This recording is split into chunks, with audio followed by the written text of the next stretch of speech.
CBI को दे दिया, CBI ने कहा नहीं, उन्होंने प्राइवेट कंप्लेंट पुलिस में चले गए, सीबीआई ने कहा कि हम नहीं कर सकते।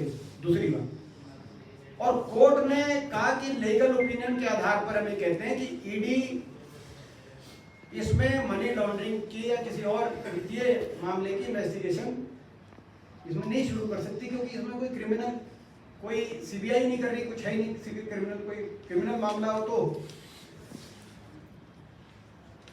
इसके बाद लगातार 2014 से 2021 तक सीबीआई और ईडी दोनों ने रिपीटेडली ये माना कि इसमें कोई प्रेडिकेट ऑफेंस है ही नहीं एफआईआर करने लायक, क्योंकि कोई क्राइम हो, कोई किसी ने वित्तीय कोई घोटाला किया हो, वित्तीय लाभ लिया हो, कोई गुड प्रोको हो, कोई इस प्रकार का कोई क्राइम हो, तो पहले मुकदमा दर्ज सीबीआई करे क्रिमिनल, उसके बाद ईडी उस पर देखे। लेकिन 14 से 21 तक लगातार दोनों एजेंसी ने ये माना कि कोई प्रेडिकेट ऑफेंस यानी कि कोई क्राइम, मूल क्राइम खाऊंगा वो नहीं। लेकिन फिर भी सडनली जो जून 2021 में जब केंद्र की सरकार की इनकी स्थिति थोड़ी डामाडोल हुई, तो एफआईआर आनंद फानन में दर्ज किया गया केवल राजनीतिक द्वेष और पॉलिटिकल वेंडेटा के कारण। कोर्ट ने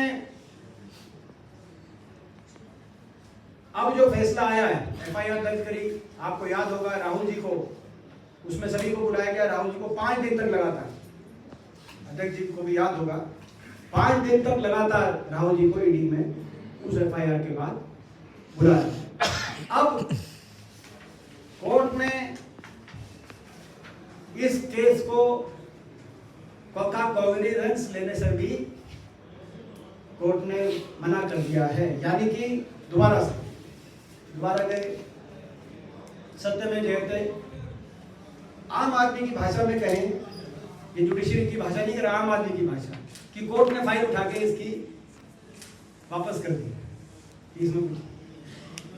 तो ये फिर भी निशाने पर विपक्ष, निशाने पर गांधी परिवार, निशाने पर हमारे नेता राहुल गांधी जी। क्यों? क्योंकि राहुल गांधी जी ही देश में हर वर्ग की जनता की आवाज बन के उभर के आए, देश में सच्चाई की लड़ाई लड़ रहे। भारतीय जनता पार्टी और आरएसएस के भ्रष्टाचार और उनकी जो जहरीली विचारधारा है, जिस विचारधारा में धर्म जाति के आधार पर देश में आपस में भाई को भाई से उठाकर अपने राजनीतिक रोटी सेकने की विचारधारा, उससे कोई लड़ रहा है। भाजपा के असीमित भ्रष्टाचार से कोई लड़ रहा है, तो राहुल गांधी जी लड़ रहे हैं, और इसीलिए वो निशाने पर हैं तमाम प्रयासों के। लेकिन बावजूद सत्य में जयते। आज जो कोर्ट का ये फैसला आया, आपने देखा कि बहुत से टीवी चैनल, जब राहुल जी की इंटरोगेशन के लिए बुलाया गया था, जिन चैनल्स पे आपके नहीं, आप तो सारे अच्छे टीवी चैनल्स के भले लोग बैठे हैं, लेकिन जो 5 दिन जिन्होंने 1 मिनट भी कुछ और नहीं दिखाते थे, आज उनको 1 मिनट भी समय नहीं मिला ये दिखाने का कि ये कोर्ट ने कहा ये कि केसी में कुछ नहीं है, और ये केवल तो क्यों किया गया, क्यों सरकार इतने प्रताड़ित की करी, इस बारे में डिबेट आप लोग के चैनल करेंगे, मुझे विश्वास है। यहाँ इस कक्ष में जो बैठे हैं आप बड़े सच्चे लोग बैठे हैं।